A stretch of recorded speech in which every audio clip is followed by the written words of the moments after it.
Well, I grew up in New Hampshire in the White Mountains, not far from here. Went in the Navy for 20 years, and my second tour of duty was in Brunswick, Maine. And I really loved it, so when I retired from the Navy, I came back here to Maine. There are a number of churches, but the age difference is, I'm 66 and I'm one of the young people here in the church. Down south, it would be very rare to find somebody that did not have a church connection in their life. Up here, it's not unusual to find people with no church connection. Maine, of course, it depends on the study you look at, 2 to 3% evangelical Christian. Well, it's a community of 1,600 people. This is a great town. It's a very, I call it a tight-knit community. When there's a baked bean supper, everybody comes out for it. A lot of good community stuff that goes on. Even here in this church, many of the members are part of the Grange, the fire department, or whatever goes on in the community. Mostly older people. There are some young couples here, obviously, but this is mostly older people. And that's pretty much Maine anyways. Maine's an old state. Well, it's been a staple in this community for a long time. In 1832, this church, this part of the building was built, so it's been part of this community. Everybody in this town knows where the village church is. They know that's the church up there on the hill, and the congregation obviously is ingrained in the community. And well, New Englanders have a reputation of being a little bit standoffish, but really once they realize you're there to help them, to serve them, they're going to be more open arms. More likely you're going to find somebody with no spiritual basis to build on. We have generations that have been raised without any spiritual foundation of it all in the state of Maine. So it's like finding somebody with a clear, open mind, not the barriers of the religion from their parents, their grandparents, but they have more of an open mind of, okay, well, maybe I do want to listen to that, but you've got to start from square one.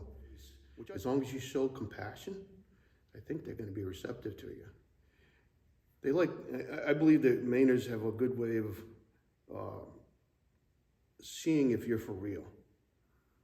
Once they know you're for real, then they're going to be open armed to you. But if they sense that you're not for real, that you really don't care, they're not going to care. Yeah. VBS.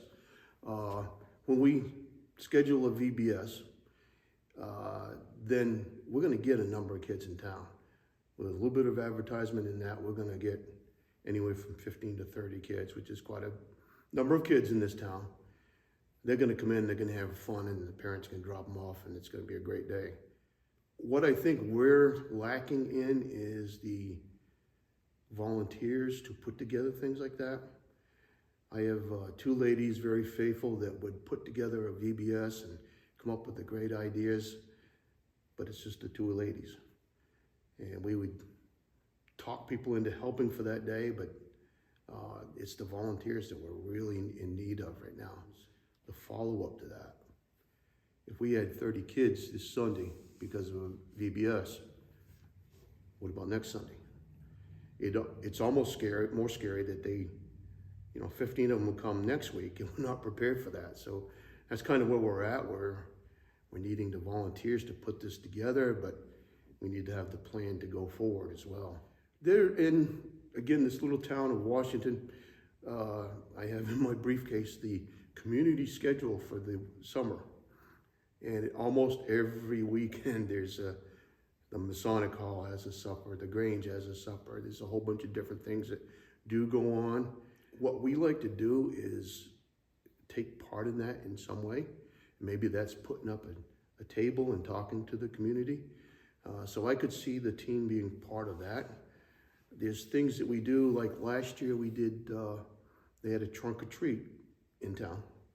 They invited us, and so we decorated one of the guys' trucks in Noah's Ark. So the kids were coming over, and yes, we had the candy, but we also had the crafts and stuff, and they were getting the story of Noah's Ark. And what was amazing was the kids were more interested in the crafts than they were the candy. Mm. Well, pray that the Lord of Harvest bring in workers is one of the major things. We would really love to see our congregation grow. We would like to see some of the younger folks in town become part of this church. It's not that we don't have the people around here. It's that God needs to move their hearts to come find Him. I need a lot of wisdom. I need wisdom. I do a full-time job besides this, so I need wisdom and energy. I can't emphasize the wisdom enough. I need to be really in touch with the Lord and make sure the decisions we're making are the correct spiritual ones to affect the people here.